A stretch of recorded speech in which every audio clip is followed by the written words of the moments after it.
Tuhan yang Maha Esa, Maha Pengasih, Maha Penyayang, Maha Perkasa, Maha Kuasa dan Maha Kaya, serta segala macam sifat-sifat yang mulia dan sempurna untuknya.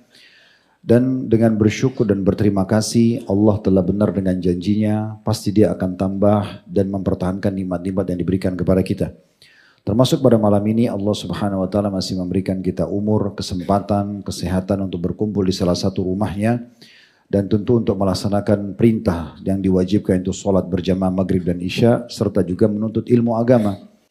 Dan tinggal bagaimana kita mensyukuri ini, sekaligus tentunya kita mempertahankan sampai ajal datang nanti. Sebagaimana Allah berfirman, wa'bud rabbaka hatta ya'tiyakal yakin. Bala Tuhanmu sampai datang kepadamu kematian tersebut. Selanjutnya kita menjadikan salam hormat kita kepada manusia yang paling pantas untuk diucapkan salam hormat kepadanya, penutup para nabi dan rasul, Nabi Muhammad sallallahu alaihi wa ala alihi wa sahbihi wasallam, sebagaimana Allah telah perintahkan kita untuk mengucapkan salam hormat tersebut. Baik teman-teman sekalian, Ramadan demi Ramadan berlalu dalam hidup kita. Hanya manusia terbagi menjadi beberapa bagian. Ada yang manusia itu setiap kali tiba Ramadan sangat berprestasi karena sebelum Ramadan dia sudah punya persiapan. Persiapan yang dilakukan itu banyak sekali. Di antaranya mulai lagi mempertebal, mengingat, mengulangi, bahasa Arabnya biasa murajaah. Semua yang dijanjikan oleh Allah Subhanahu wa taala dan Rasulnya Muhammad sallallahu alaihi wasallam dari keutamaan Ramadan.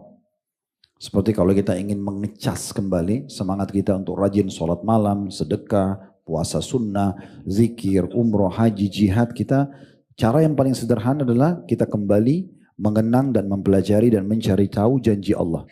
Dan kuasa Allah Subhanahu wa taala, pengulangan tentang ilmu ini, keutamaan-keutamaan itu tidak pernah membuat jenuh. Selalu saja setiap kita baca yang ada adalah membakar kembali semangat kita, yang menghidupkan lagi suasana hati kita mungkin yang sudah jauh dari Allah, dipenuhi dengan keimanan, ketentraman dalam mengerjakan ibadah. Oleh karena itu, persiapan yang dilakukan penting sekali. Nah, di antaranya seperti kita dulu di majelis ilmu ini, dan kenapa malam ini kami bahas tentang Ramadan dan kita tunda dulu bahasan lanjutan tentang dosa-dosa besar. Supaya kita bisa menjadikan Ramadan nanti adalah Ramadan terbaik kita. Itu yang saya jadikan judul Ramadan terbaik. Ada orang yang setiap Ramadan selalu menjadi Ramadan terbaiknya. Karena dia benahi dirinya. Jauh sebelum Ramadan, dia sudah punya persiapan. Di antaranya yang pertama adalah ilmu tentang keutamaan Ramadan tersebut kembali dibaca, diulangi, didengarkan, dan seterusnya. Yang kedua, mulai membuat program-program di Ramadan. Saya mau sholat di mana, nanti berapa orang yang akan saya buka puasakan, berapa mushaf yang akan saya bagi, di mana majelis ilmu yang akan saya hadiri, saya akan iktikaf di mana. Semua ini dan program-program lainnya sudah mulai disusun. Jadi betul-betul dijadikan Ramadan itu momentum daurah atau pesantren kilat atau lembaga pelatihan, bahasa lebih umumnya, di mana lembaga pelatihan lembaga terbesar di dunia. Kadang-kadang kita ini kalau di perusahaan ya, misalnya kita kerja di perusahaan, perusahaan itu kadang-kadang untuk meningkatkan satu skill saja dari stafnya, maka mereka siap untuk mengeluarkan biaya yang besar hanya untuk meningkatkan skill satu, jujur misalnya. Amanah misalnya, tanggung jawab misalnya. Kemudian dibayar lembaga tersebut karena dianggap ada trainer yang bagus, staf-stafnya juga, dan mungkin media yang digunakan ya itu sangat bagus. Diharapkan kita sebagai peserta dari situ menjadi jadi hasil output yang bagus. Dan itu memang buktinya seperti itu. Ya, cukup banyak lembaga-lembaga spiritual dengan masalah ini. Atau dalam masalah contoh-contoh seperti ini. Jadi Ramadan itu sebenarnya adalah lembaga peningkatan skill spiritual terbesar. Karena pada saat tiba satu Ramadan sampai akhir Ramadan, kita sebagai muslim pergi dimanapun di muka bumi ini akan sama. Kita akan temukan mayoritas muslim ikut puasa programnya. Mereka juga mengerjakan amal-amal ibadah yang lain seperti berzikir, baca Quran, berdoa, berlumba-lumba buka puasain orang. Kemudian mereka juga memenuhi masjid dengan sholat tarawih, sholat 5 waktu. Banyak orang muslim yang sebelum Ramadan mungkin ada ibadah yang dia tidak kerjakan, di Ramadan dia kerjakan. Terlebih daripada itu juga lahir perasaan-perasaan kita peduli terhadap kemungkaran. Mungkin kalau kita sedang puasa, sebelum puasa kita nggak pernah peduli orang buat dosa terserah aja. Tapi begitu Ramadan tiba, kalau kita lihat ada seorang muslim tidak puasa, ada perasaan sayang ya, kenapa dia nggak puasa? Kita kayak mau menasihatinya. Padahal sebenarnya mungkin sebelumnya kita tidak seperti itu. Dan juga selalu berdoa agar Allah Subhanahu wa taala memberkahi Rajab, Sya'ban dan menyampaikannya di bulan Ramadan. Para salafus saleh di generasi ini, mereka sahabat, tabi'in, tabi'in dan terus generasi demi generasi yang mengikuti langkah mereka, itu selalu berdoa 6 bulan setelah Ramadan agar mereka amal-amal mereka selama Ramadan diterima, dan 5 bulan tersisa sampai menjelang Ramadan akan datang. Karena bulan ke-12 dari 12 bulan itu maksudnya hitungan dari Ramadan ke Ramadan. Yang selanjutnya itu sudah masuk Ramadan. Maka mereka berdoa 5 bulan selanjutnya, yaitu untuk mendapatkan Ramadan yang akan datang. Karena besarnya kedudukan Ramadan. Sebagian salaf bahkan mengatakan kalau bisa memilih maka aku berharap agar semua bulan itu adalah Ramadan. Karena penuh dengan pendekatan diri kepada Allah Subhanahu wa ta'ala. Ada golongan kedua, setengah-setengah. Dia sambil belajar tapi juga kadang-kadang malas. Tidak ada program di Ramadan, ya yang ada saja. Kebetulan mampir ke masjid sholat, kebetulan ada pengajian dia hadir. Tapi orang seperti ini tidak akan maksimal. Tidak akan bisa menjadikan Ramadannya ini menjadi lebih baik dari sebelumnya. Tapi mungkin akan sama standar tahun lalu, bahkan bisa saja lebih kurang. Ada orang yang buruk sekali, Ramadan datang, Ramadan atau selain Ramadan sama aja bagi dia. Tidak ada sama hal program, puasanya bolong-bolong, maksiat tetap jalan. Orang seperti ini besar sekali ancamannya. Kita pernah sampaikan di kajian dosa-dosa besar. Ya, di antara hadis yang mulia kata Nabi SAW, ragama anfu mri'in man adraka Ramadan thumman salakha wa lam yukfarlah. Sungguh terhina, binasa, celaka seseorang yang mendapatkan Ramadan lalu Ramadan itu pergi sementara dia belum diampuni. Enggak penting bagi dia Ramadan. Puasa yang diterima atau tidak, dia hadir sholat berjamaah di masjid 5 waktu atau tarawih itu tidak, bagi dia enggak penting. Ghibah, ya, gunjing, fitnah, adu domba, manipulasi data, kebohongan, maksiat terus berjalan. Bahkan ada yang berzina, ribanya tetap jalan. Semua ini bisa bahkan sampai pada level mendatangkan hukuman Allah Subhanahu wa taala bagi dia. Maka ini orang yang sangat buruk. Nah, kita sekarang berharap dari pertemuan ini, walaupun hanya setengah jam 45 menit antara maghrib isya, coba kita teman-teman sekalian renungi sama-sama bagaimana kita menjadikan Ramadan nanti itu sebagai Ramadan yang terbaik kita. Saya akan mulai dengan pembukaan masalah fakta. Beberapa menit ke depan. Fakta ini kita bicara tentang sesuatu yang pasti terjadi. Anda dalam kondisi sakit atau sehat, tua atau muda, kaya atau miskin, semua prestasi yang dijadikan sebagai target sudah terpenuhi atau belum, laki-laki atau perempuan, dari suku manapun di muka bumi, wajib melalui ini. Itulah fakta kematian. Teman-teman sekalian, berapa banyak orang yang mungkin Ramadan lalu masih bersama kita, tapi Ramadan ini sudah tidak ada. Bukankah bisa saja kita juga begitu? Mungkin kita tidak sampai Ramadan, Allahu a'lam, kita tidak tahu. Tapi ajal pasti datang. Kalau nabi-nabi aja mati, apalagi kita. Saya sering ingatkan ini untuk diri saya dulu, baru teman-teman sekalian. Jangan pernah berpikir, saya akan meninggal kalau saya masuk ruangan ICU. Sering saya kasih contoh. Kalau kita kumpulkan semua pasien di rumah sakit, berikut semua staf di situ, perawatnya, tenaga medisnya, tenaga administrasinya, dan seterusnya, itu pasti jumlahnya jauh lebih sedikit dibandingkan orang yang lula lalang, sehat, dan tidak kerja di rumah sakit itu di depan jalan. Artinya, lebih banyak orang meninggal tidak sakit. Berapa banyak orang meninggal masih muda. Berapa banyak orang meninggal olahragawan. Bahkan yang juara dunia pun bela diri mati. Ya. Binaragawan mati. Orang yang cerdas, orang yang memahami ini sebuah fakta. Dan kata Nabi SAW waktu ditanya oleh seorang sahabat, ayyul mu'minina akyas. Siapa orang mukmin yang paling cerdas ya Rasulullah? Nabi bukan bilang yang berhasil bisnisnya, yang bahagia rumah tangganya, ya kan? Yang sehat badannya, enggak. Nabi SAW mengatakan orang yang paling banyak mengingat kematian. Dia sadari ini fakta akan datang kepadanya, lalu dia punya persiapan yang banyak. Itu yang harus kita lakukan. Sekarang teman-teman sekalian, bagaimana kalau Ramadan nanti Ramadan terakhir kita? Kita tidak pernah tahu. Saya kemarin sempat ceritakan sekitar 2 bulan yang lalu, salah satu sahabat saya rahimahullah Dr. Abdul Aziz, dokter spesialis dari kota Makassar. Beliau kebetulan kepala cabang travel kami Uhud Tour di Makassar. Lebih muda dari saya 2 tahun. Saya selalu sampaikan kisah ini karena bagi saya orang ini perlu dikenang rahimahullah dan kita ambil pelajaran gitu. Lebih muda dari saya 2 tahun, umroh dengan saya plus Aqsa. Kemarin bulan Oktober, subhanallah. Umroh, kemudian sempat ke Aqsa, ibadah sama-sama, semuanya berjalan dengan baik. Saya bahkan sempat sakit waktu itu di Aqsa. Di hotel saya tidak tahu kenapa kaki sempat kram beberapa waktu itu ya. Sulit sekali sampai saya kehilangan satu sholat di Masjid Aqsa itu karena nggak mampu jalan. Waktu itu sakit. Beliau datang yang membantu saya mengobati. Jazakallah khair. Dan kami berangkat ke Madinah. Dari Amman juga ibadah di Masjid Nabawi sama-sama. City tour, semua aktivitas diikutin. Kemudian ta'lim kita juga. Kemudian umroh ke Mekah. Subhanallah, umroh pun dia masih di sebelah saya. Ya. Dan karena kami pilih tawaf di siang hari, yang biasanya orang menghindar karena dianggap panas, cepat sekali dia sempat menunjukkan kepada saya jamnya. Ustaz, ini Masya Allah, tawaf kita cuma 40 menit dia bilang, dengan jumlah jemaah yang sekian ratus. Saya bilang ya Alhamdulillah, memang kita memilih waktu ini untuk itu dok. Udah selesai, sa'i, tahallul, udah. Malam hari di hotel, karena satu hotel dengan saya, duduk di meja makan di restoran, beliau sama istrinya.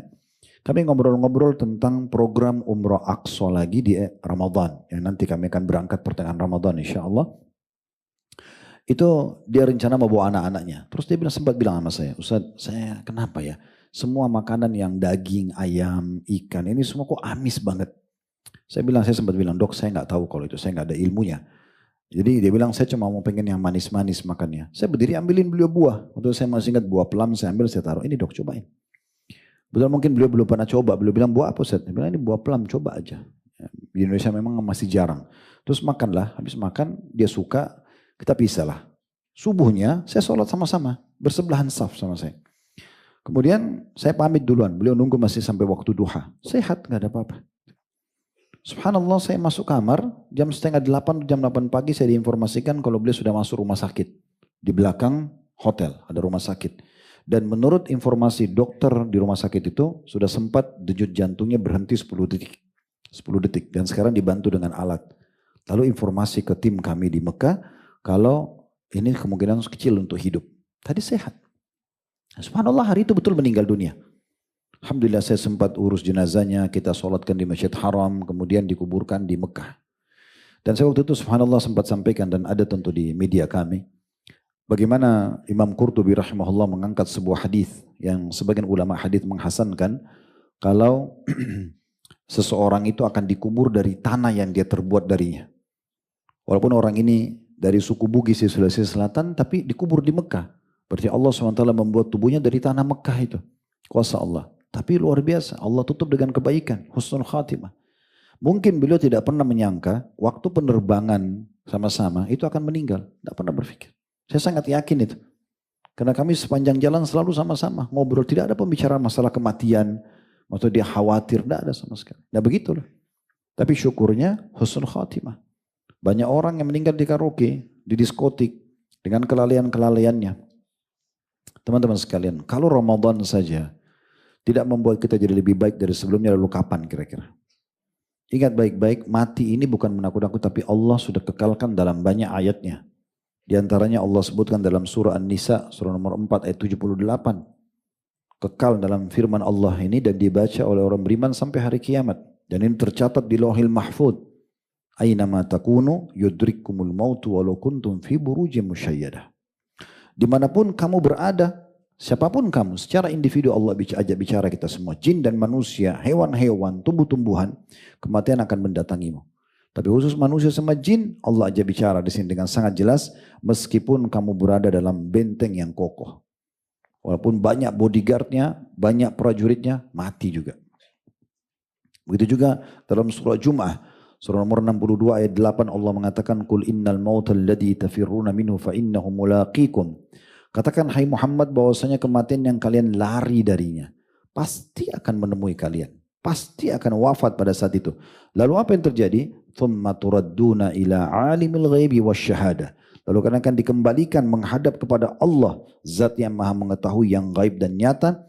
Lalu dikatakan fayunabbi'ukum bima kuntum ta'malun, dan akan memberitahukan kepada kalian apa yang kalian telah kerjakan. Baik, kalian akan temukan, ya, dan kalau buruk kalian pun akan menemukan. Dan banyak ayat berhubungan dengan masalah ini, karena melihat waktu saya tidak panjang lebar bahas tentang ayatnya, tapi ini 2 ayat sudah mewakili. Ayat-ayat tentang kematian dalam Al-Quran banyak sekali. Dan dalam hadis Nabi SAW, akthiru dzikra hadimil ladzat, perbanyak mengingat, mengenang, menyadari fakta pemutus semua kenikmatan dunia. Maksudnya kematian. Dan ini hadis yang sahih diriwayatkan oleh Tirmidzi, An-Nasai dan juga Ibnu Majah. Dan dalam riwayat lain diriwayatkan oleh Imam Bukhari, dikatakan oleh Anas bin Malik, khattan Nabi sallallahu alaihi wasallam khututan. Nabi SAW pernah menggaris banyak garis di tanah. Faqala hadzal amal, ini angan-angan manusia, kata beliau. Wa hadza ajalu. Lalu beliau mendatangkan satu garis mengatakan, dan ini ajalnya, sambil memotong garis-garis yang banyak itu. Fa bainama huwa kadzalika ijja'ahul khattul aqrab. Jadi pada saat dia masih dengan angan-angannya, baru mau menikah, baru mau bekerja, baru mau menabung, baru mau investasi, baru mau ini dan itu, maka tiba-tiba datang ajalnya. Abu Darda berkata radhiyallahu anhu, "Idza dzakartal mauta", kalau kamu tiba-tiba mengingat orang-orang yang sudah mati, fa'ud nafsaka ka ahadihim, maka pastikan dirimu akan seperti mereka nanti. Kalau hari ini kita sholati orang, hari ini kita pikul di geranda kematian, hari ini kita antar ke kuburan, maka besok kita akan seperti itu. Besok kita akan seperti itu. Suka atau tidak suka. Dan dalam sebuah perkataan yang lain, kata Ka'ab radhiyallahu sahabat Nabi yang mulia, man arafal mauta hanat alaihi masaibud dunya wa humumaha. Siapa yang tahu mengenal kematian, niscaya ringan baginya musibah dan kegelisahan dunia. Jadi mati itu bukan hal yang buruk, justru hal yang baik kalau kita ingat. Karena dia seperti bodyguard kita. Kalau kita malas berbuat ibadah, mau mati nih. Kalau kita mau buat dosa, nanti kalau mati gimana? Mau masuk hotel buat zina atau riba atau apa, kalau meninggal gimana nih? Nah, mati itu jadi pengontrol. Al-Hasan Basri berkata rahimahullah, innal mauta fadahud dunya, falam yatruk lidhi lubbin faraha. Sebenarnya orang kematian itu telah membongkar hakikat dunia. Kalau sebentar kita akan tinggalkan. Lalu untuk apa kita hasad, iri, merasa kehilangan luar biasa hanya karena urusan makanan, minuman, pakaian atau jabatan. Sementara mati itu membongkar hakikatnya. Karena semua orang juga pasti akan meninggal dunia. Sehingga dia tidak menyisakan kegembiraan dan target-target utama bagi orang yang berakal di dunia itu. Muhammad bin Wasi' rahimahullah berkata, "Ma dhannuka bi rajulin yartahilu ila al-akhirati kulla yawmin marhala."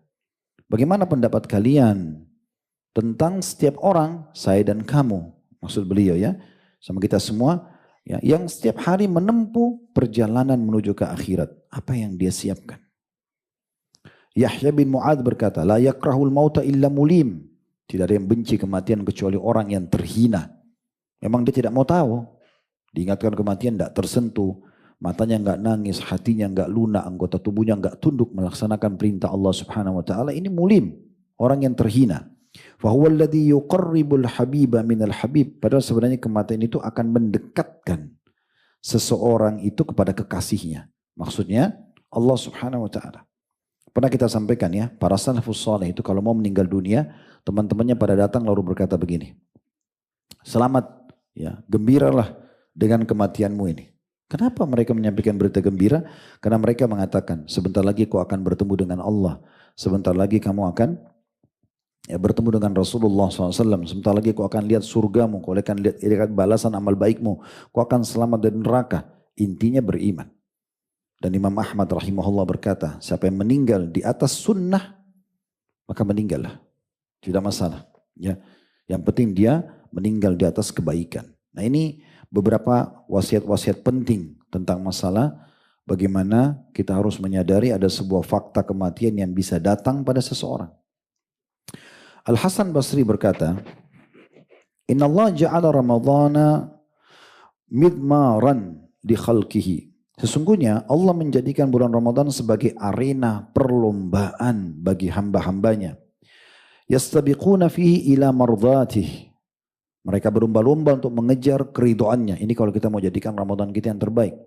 Kita berlomba-lomba justru bagaimana kita menjadi orang yang terbaik mendapatkan ridho Allah di masa itu. Tidak ada kata-kata terlambat. Umar bin Khattab itu dulu orang paling benci dengan Islam. Orang yang mabuk setiap hari. Itu perkataan beliau sendiri. Kita pernah jelaskan di kisah sahabat ini. Bahkan orang yang berusaha untuk membunuh Nabi SAW. Kalau dilihat keburukannya sudah luar biasa. Sampai seorang sahabat pernah mengatakan, kalau Umar masuk Islam itu berarti menandakan unta bisa masuk ke lubang jarum. Artinya mustahil. Tapi subhanallah setelah masuk Islam, beliau bisa memulai, tidak ada kata terlambat. Bahkan mengalahkan banyak di antara muslimin dari amal-amal saleh. Tidak ada kata terlambat. Walaupun kita jauh dari agama, di saat kita coba memperbaikinya, kita taubat kembali kepada Allah, apalagi kita tunggangi Ramadan yang Allah sudah jadikan sebagai ajang perbaikan diri kita, peningkatan skill spiritual kita atau ketakwaan kita, menghapuskan dosa-dosa kita, melipat gandakan pahala kita, maka kita tetap akan bisa bersaing walaupun orang yang kita sedang saingi ini, maksudnya tanda kutip di sini bersaing, tanda kutip positif, kita bersaing dalam hal-hal kebaikan. Hasan Basri ya masih mengatakan, lanjutkan, fasabaqal qaumu fafazu.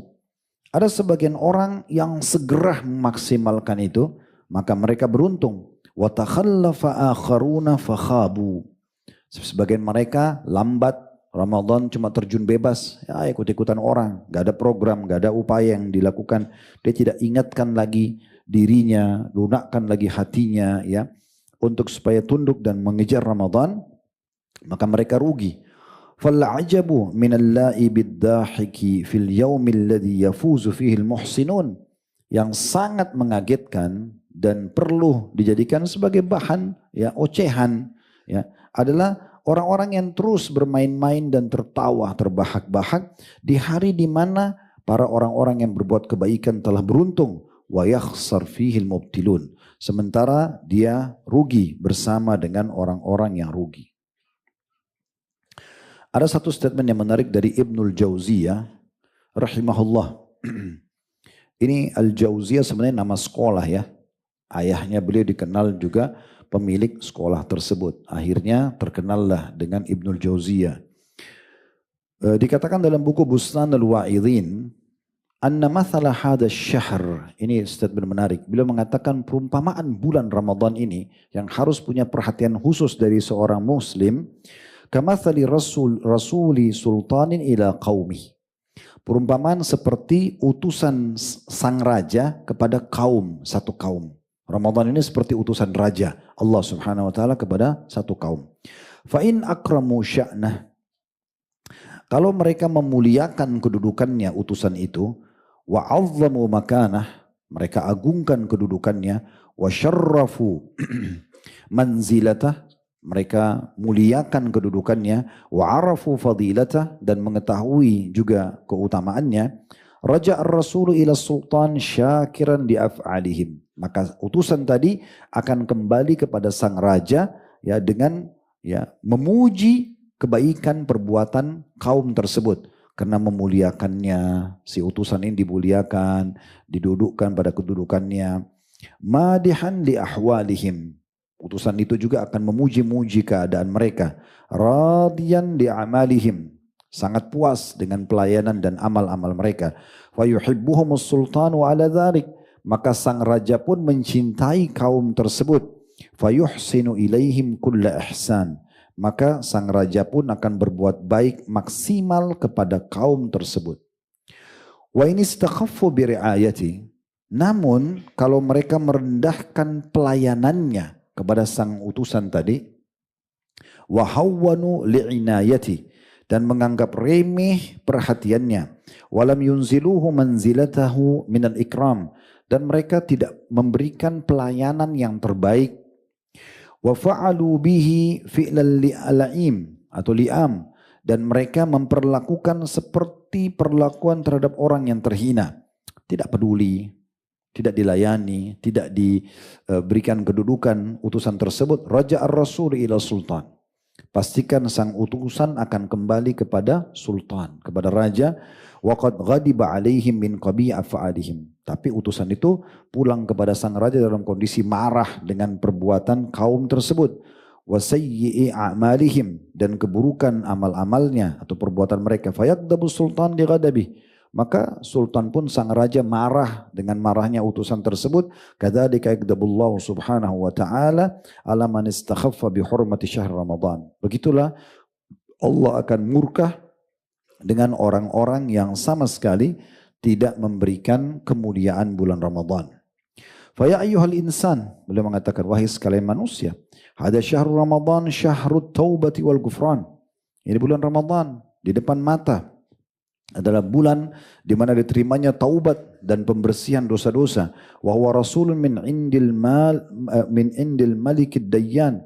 Dia adalah utusan dari sang raja yang maha mulia, yang maha mengadili. Faman akramahu minkum hakikatal ikram, siapa yang memuliakan Ramadan itu dengan benar-benar pemuliaan yang maksimal, wa hafidha fihi lisanahu min kabihil kalam, dan dia coba menjaga lisannya dari perkataan-perkataan buruk, ghibah, ya adu domba misalnya, gunjing, adu domba, fitnah dan seterusnya. Wabatnahu min aklir riba wal haram, dan menjaga perutnya dari makanan riba atau memakan riba dan juga hal-hal yang diharamkan. Wa amwalal aramini wal aitam, dan juga menghindari memakan harta para janda yang tidak mampu, orang-orang yang tidak mampu, dan juga anak-anak yatim. Ghafarallahu lahul malikul allam, maka raja ya yang maha mengetahui segala sesuatu akan memaafkan mereka. Wa akramahu gayatal ikram, dan pasti dia juga akan dimuliakan dengan semulia-mulianya oleh sang raja. Wa adkhalahul jannata ma ahli ta'ati wal ihsan, dan pasti akan memasukkannya ke dalam surga bersama dengan orang-orang yang taat dan suka berbuat kebaikan. Berapa banyak teman-teman sekalian orang yang menyesal tapi sudah terlambat. Berapa banyak orang yang menyesal sudah terlambat. Kita pernah sebutkan ada orang menyesal, teman-teman sekalian, penyesalannya itu terjadi karena kekufuran. Ini penyesalan abadi. Meninggal dalam keadaan kafir, munafik, musyrik. Ini luar biasa. Karena akan kekal dalam neraka. Innal ladzina kafaru min ahli kitabi wal musyrikina fi nari jahannam khalidina fiha. Dalam surah Bayyinah. Sungguhnya orang-orang yang telah kafir dari ahli kitab, orang-orang musyrik, mereka akan kekal dalam api neraka selama-lamanya. Dan kata Nabi SAW, tidak ada orang yang mendengarkan, ya, aku diutus dari orang Yahudi, Nasrani, ataupun Majusi, penyembah api, lalu tidak beriman padaku, kemudian mereka meninggal dalam keyakinan tersebut, kecuali mereka masuk dalam api neraka. Sudah kekal. Ada penyesalan yang kedua adalah orang-orang beriman, tapi usatul mu'minin. Banyak dosanya, lebih banyak dosa daripada amal solehnya. Dan jangan anggap karena diri anda umat Muhammad SAW, anda tidak masuk neraka. Tidak. Kata Nabi SAW, ada di antara umatku nanti yang satu gigi gerahamnya itu seperti gunung Uhud. Karena banyaknya dosanya. Ya. Jadi berat sekali hukumannya. Bahkan umat Muhammad SAW yang faham lalu mereka buat dosa ini malah lebih berat. Karena mereka faham. Kalau antum sudah tahu, alhamdulillah. Satu kaum tidak akan dihukum oleh Allah SWT sebelum tegak pada mereka argumentasi atau hujjah. Ya, banyak orang buat maksiat, Allah belum hukum. Kenapa? Karena belum sampai kepada mereka tentang haramnya perbuatan tersebut. Tapi kalau anda seorang muslim faham, maka itu pasti akan jadi penyebab hukuman, gitu kan? Jadi harus hati-hati. Ada golongan kedua, orang yang dikenal dengan usatul mu'minin, orang mukmin yang banyak dosanya. Masuk neraka dulu, ini menyesal. Karena kalau satu hari saja masuk neraka ini berat sekali. 24 jam disiksa non-stop. Malaikatnya keras, kasar, bukan seperti penjaga penjara di dunia yang masih bisa negosiasi, ada waktunya dia tidur, dia istirahat, dia makan dan segala macam. Ini enggak ada. 24 jam menyiksa, 24 jam menyiksa. Dengan kasarnya, dengan kerasnya. Allah sebutkan dalam surat Tahrim tentang keras dan kasarnya penjaga neraka, gitu kan.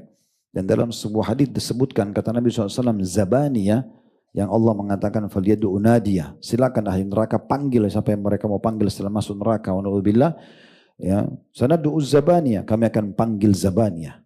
Nah kata Nabi SAW, Zaban adalah malaikat-malaikat penjaga neraka. Yang kalau seseorang menunggangi kuda dengan kecepatan tinggi 100 tahun, itu masih belum bisa melewatin dari pundaknya ke batang lehernya. Saking besarnya malaikat ini. Jadi penyiksaan yang luar biasa. Jangan tunggu itu penyesalan datang. Jadi usahakan masuk surga dari awal. Dan itu harus dari sekarang persiapannya. Ramadan depan mata. Tinggal seminggu lagi. Gitu kan. Harusnya kita maksimalin. Kemudian yang ketiga adalah penyesalan orang-orang yang masuk ke dalam surga. Sudah masuk surga, ya. Timbangan amalnya lebih berat. Tetapi banyak amal-amal soleh selama dunia mereka lalaikan. Ya. Contoh misalnya banyak orang, ini beberapa hari terakhir ini saya sempat ingatkan itu untuk diri saya dan jemaah sekalian. Banyak orang sering terkurung di makna sunnah, tapi definisi yang diambil definisi fikih. Kan sunnah itu ada dua definisi. Kalau kita bilang misalnya, ikutilah Al-Quran dan sunnah. Kalau ada bahasa ini antum dengar, berarti yang dimaksud adalah as-sunnah di sini semua perkataan, semua perbuatan, semua persetujuan. Nabi SAW, kalau Nabi lihat ada sahabat buat sesuatu dan Nabi tidak tegur, maka persetujuan Nabi atau takrir namanya. Dan juga para sahabat Nabi. Semua masuk dalam istilah sunnah global gitu ya. Diambil dari hadits Irbad radhiyallahu anhu, "Alaikum bisunnati wa sunnat khulafaur rasyidin mahdina min ba'di, addu 'alaihi bin nawajid."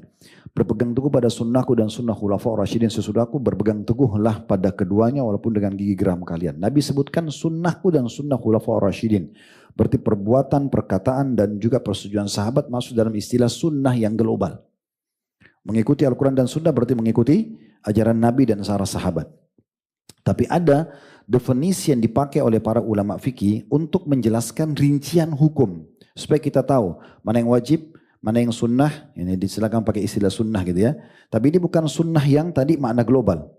Ini definisi secara substansial. Ada yang haram, ada yang makruh, ada yang mubah. Nah, definisi sunnah dalam fikih ini mengerjakan, kalau dikerjakan dapat pahala, kalau ditinggalkan tidak berdosa. Sekarang saya mau antum jujur. Yang sering antum pegang kalau kita bagi dua definisi ini. Mengerjakan dapat pahala, ditinggalkan tidak berdosa. Yang mana antum biasa pilih? Ah masa? Benar nih. Ya. Mengerjakan dapat pahala, meninggalkannya tidak berdosa. Yang saya lihat dari wajah-wajah ini banyaknya ambil yang meninggalkan tidak ada berdosa. Ditanya biasa puasa Senin Kamis gak? Enggak. Ya, solat sunnah qobliyah, ba'diyah, duha, qiyamul lail, solat duha, solat tahiyat masjid, solat taubat, wudu, zikir pagi petang, baca satu lembar Al-Quran setiap hari, ya, jenguk orang sakit, ziarah kubur, dijalanin ya semuanya. Ya, banyak orang enggak, oh kalau jalanin Masya Allah banget. Saya enggak usah ceramah lagi kalau gitu, sudah enggak ada lagi mad'unya, sudah Masya Allah. Banyak orang saya pernah temuin dai, ya, terus ngomong sama saya. Dia bilang, Ustaz, ini pribadi dia ngomong sama saya gitu kan, waktu habis tablik akbar di satu kota. Ustaz, saya juga mau poligami Ustaz. Baik, karena saya tahu dia dai, saya tanya, gimana hubungan antum sama Allah? Dia bilang, maksudnya apa Ustaz? Saya mau tanya, saya tanya semua amal sunnah saya nggak amal wajib. Antum sudah jaga belum? Konsisten enggak qobliyah ba'diyah nih? Selalu. 22 rakaat. Kamu selama ini fahamnya berapa? Sunnah rawatib 12. Sudah tahu belum kalau 22? Belum tahu. Tadi katanya sudah tahu. 12 itu kan masyhur 2 rakaat sebelum subuh, 4 rakaat sebelum duhur, 2 rakaat habis duhur, 2 rakaat dan habis maghrib dan habis isya. 12 kan. Tapi sudah tahu belum? Habis duhur ditambah 2 rakaat lagi. Berarti dari 12 menjadi 14. Ada 4 rakaat sebelum asar. Jadi berapa? 18. Ada 2 rakaat sebelum maghrib, ada 2 rakaat sebelum isya.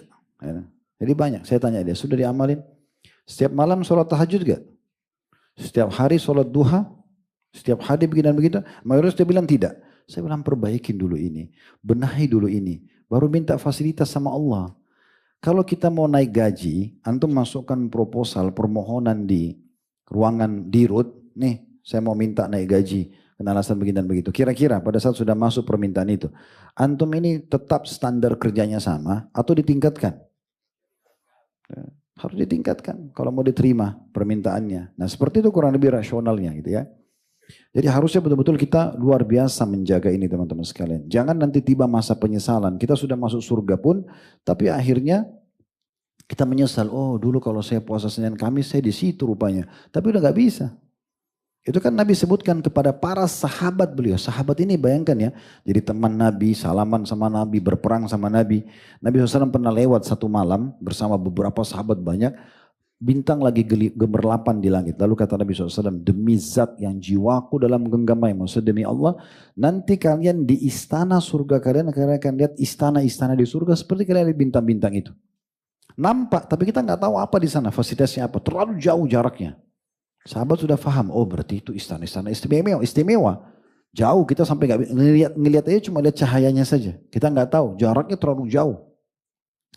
Maka kata para sahabat, ya Rasulullah, itu istana para nabi-nabi dan rasul? Kata Nabi SAW, bukan. Orang-orang soleh dari umatku. Orang yang sibuk dengan amal soleh dapat itu. Jadi nanti ada perbedaan derajat yang sangat luar biasa. Perhatikan bagaimana Allah Subhanahu wa Ta'ala menyebutkan kepada kita banyak ayat ya, tapi diantaranya surah Al-Fajr, surah nomor 89 ayat 24, yaqulu ya laitani qaddamtu li hayati. Dan dia berkata, alangkah baiknya sekiranya dahulu aku mengerjakan kebaikan untuk hidupku yang sekarang ini. Ayat ini bukan hanya untuk orang kafir. Orang beriman pun nanti kalau masuk surga, dia akan menyesal. Tapi penyesalannya di sini bukan dia menyesal masuk surganya. Dia menyesali dirinya kenapa dulu dia tidak maksimalkan ibadah-ibadah yang dia tinggalkan. Tapi sudah nggak bisa lagi perbaikin.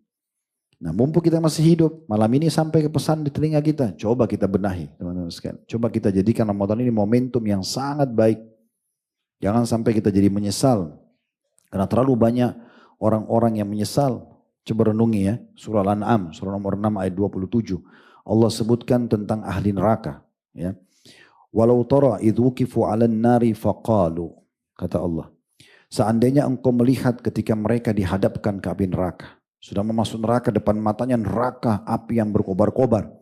Maka mereka semua berkata, ya laitana nuraddu wa la nukadziba bi ayati rabbina wa nakuna minal mu'minin. Alangkah baiknya sekiranya kami dikembalikan ke dunia sehingga kami tidak mendustakan ayat-ayat Tuhan kami dan kami menjadi orang-orang yang beriman.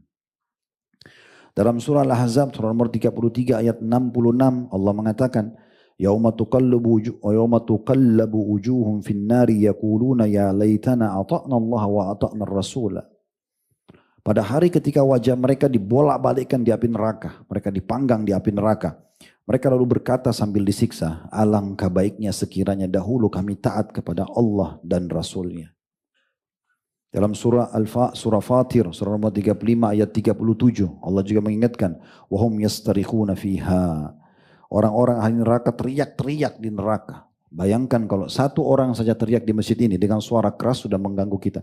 Bagaimana kalau seluruh ini ribuan orang teriak semua, histeri karena kesakutan. Terjadi kebakaran kah atau terjadi pembantaian massal, ada musuh datang. Gimana stresnya kita mendengar suaranya mereka saja. Di neraka itu kata ulama, mendengar saja teriakan ahli neraka itu sudah membuat itu menjadi siksaan sendiri. Belum apinya, belum besi yang dipakai mukul, belum kerasnya malaikatnya, belum segala macam.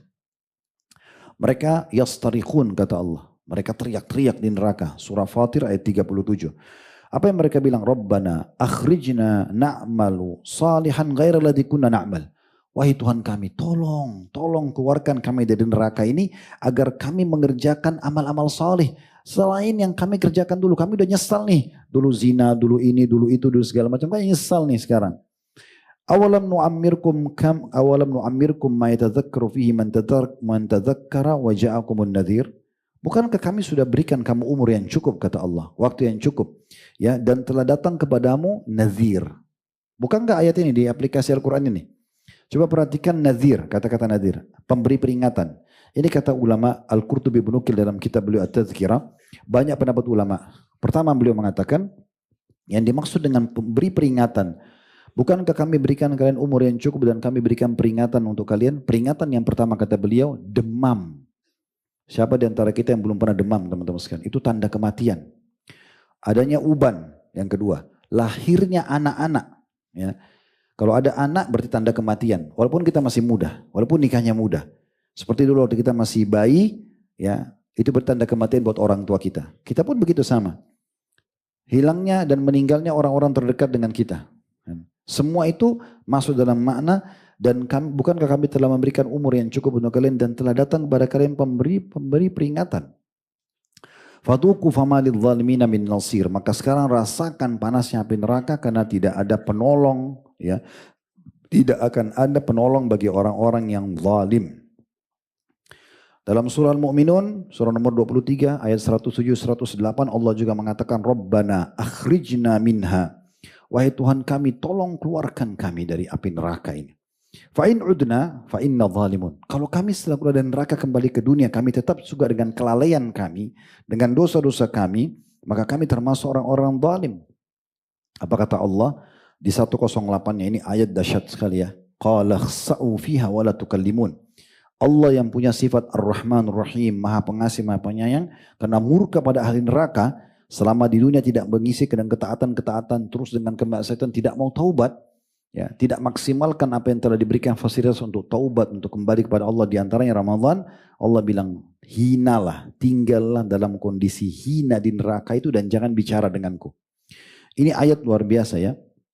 Perhatikan bagaimana disebutkan oleh Abdullah bin Amr bin As radhiyallahu anhu sebuah riwayat. Beliau bilang begini, sesungguhnya penghuni neraka akan memanggil Malik. Malik ini nama pemimpin malaikat penjaga neraka. Namun mereka bilang, wahai Malik tolong, wahai Malik tolong. Ya. Lalu Malik tidak menjawab mereka selama 40 tahun. Jadi 40 tahun itu 24 jam disiksa terus, dibakar, dipanggang, dipotong tubuhnya, disetrika, segala macam lah siksaan ya. Itu sudah, kalau teman-teman mau lebih jauh bisa lihat di playlist YouTube kami ada kajian tentang neraka 33 bab, panjang lebar. Jenis-jenis siksaan luar biasa, dikasih minuman timah panas, nanah dan darah dan segala macam. Mereka waktu panggil Malik minta tolong bilang sama Allah, ringankan buat kami sehari aja siksa ini. Dalam Al-Quran dikatakan begitu. Tapi Malik nggak jawab mereka 40 tahun. Bayangkan 40 tahun disiksa non-stop 24 jam dan putus anggota tubuhnya, hangus tubuhnya tapi tidak mati. Ya, kalau maling digebukin di pinggir jalan, meninggal, sudah nggak ada yang gebukin. Orang tahu orang mati nggak rasa sakit. Tapi di neraka orang tidak mati lagi. Kata Allah dalam ayat Quran, la yazukunal mauta illa mautatal ula. Mereka tidak rasakan mati kecuali mati yang pertama saja. Jadi 40 tahun Malik tidak mau jawab mereka. Nggak dipedulikan. Setelah 40 tahun, dalam ayat ini dikatakan kemudian Malik menjawab seraya mengatakan yang Allah sudah katakan dalam Al-Quran. Sesungguhnya kalian akan tetap di sini. Percuma, ngomong sama saya nggak ada gunanya. Malaikat kasar, keras. Ya, gak peduli. Pokoknya kau akan dipanggang, disiksa nggak ada. Negosiasi nggak ada. Jadi masih bisa negosiasi. Di akhirat, di surga, di neraka tidak ada. Lalu Abdullah bin Amr mengatakan, demi Allah, sungguh hina permohonan mereka di sisi Malik dan di sisi Rob Malik. Maksudnya, hina karena Malik tidak mau peduli, Allah pun tidak mau dengar. Di saat itu mereka memanggil Rob mereka, Allah. Mereka mengatakan, wahai Rob kami. Rob itu berarti pengakuan. Rob itu artinya pencipta, ya, pemilik, itu namanya Rob. Kalau kita bilang Rabbik firli, itu berarti wahai Tuhanku, wahai penciptaku, maafkanlah aku gitu ya. Mereka mengatakan wahai Rob kami telah menguasai ya kami ya perbuatan buruk kami dan kami adalah orang-orang yang sesat.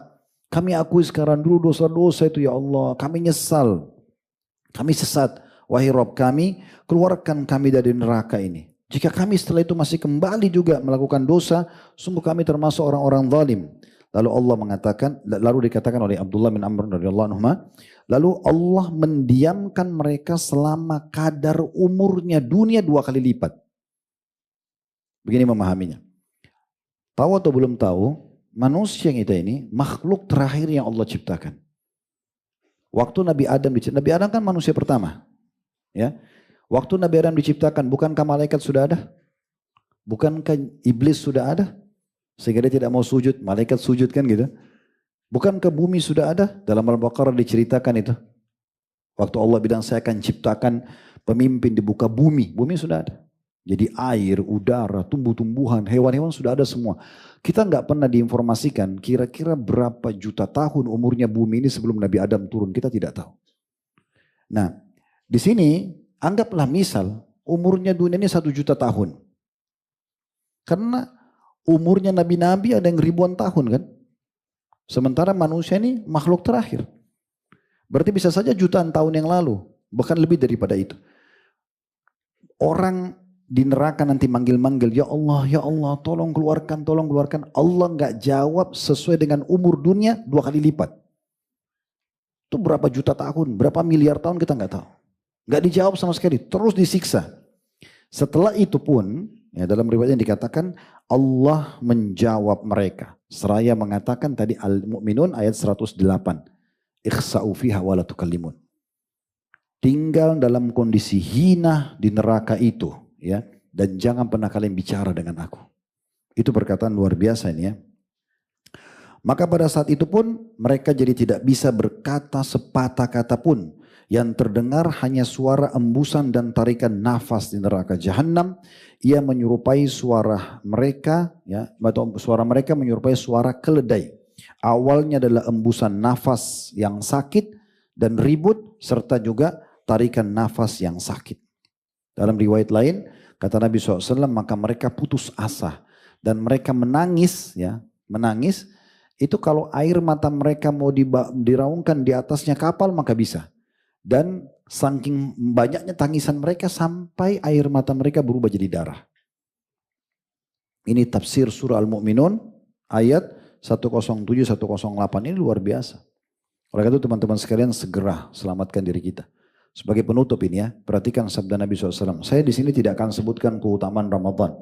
Karena itu mungkin bisa kita dengarkan dari banyak asatidzah kita. Tapi kita coba sentuh dari sisi ininya. Sebagai pondasi supaya antum termotivasi untuk menyambut Ramadan dengan baik dan terus membaca keutamaannya. Ceramah tentang keutamaan Ramadan, dapat apa, pengampunan dosa dan segala macam itu sudah sering kita dengarkan dan bisa diulangi. Tapi poin seperti ini kita ingin jadikan sebagai kendaraan utama kita. Supaya termotivasi untuk segera menyambut dan menjadikan Ramadan terbaik. Kata Nabi SAW, man khafa adlaj. Siapa yang takut, nih kematian sudah depan mata nih. Ini ayat Al-Quran berbicara begini. Allah berfirman, Rasulullah bersabda, nanti kalau meninggal menyesal loh. Gak ada yang bisa tolong. Dia takut, kata Nabi SAW, adlaj. Maka dia segera jalan di malam hari. Maksudnya dia segera begitu dengar langsung diamalin nih. Segera dia kerjakan amal soleh, segera dia tobat dari dosa-dosanya. Waman adlaja balagal manzil. Dan siapa yang bersegera jalan pasti sampai ke tujuannya. Ala inna sil'atallahi ghaliyah. Ketahuilah barang dagangannya Allah, balasan Allah kalau kalian patuh, azan, sholat, puasa ya waktunya puasa, baca Quran, zikir, ibadah-ibadah yang sudah kita tahu. Balasan dagangannya Allah itu mahal sekali. Karena kepemilikannya abadi. Tidak ada penderitaan selamanya. Tidak ada lagi pengalihan, tidak ada kematian, tidak ada kesusahan. Kata Nabi SAW, ala inna sil'atallahil jannah. Ketahuilah barang dagangannya Allah adalah surga. Jadi teman-teman sekalian, surga depan mata tinggal kita mau atau tidak. Semoga Allah SWT memudahkan kita selalu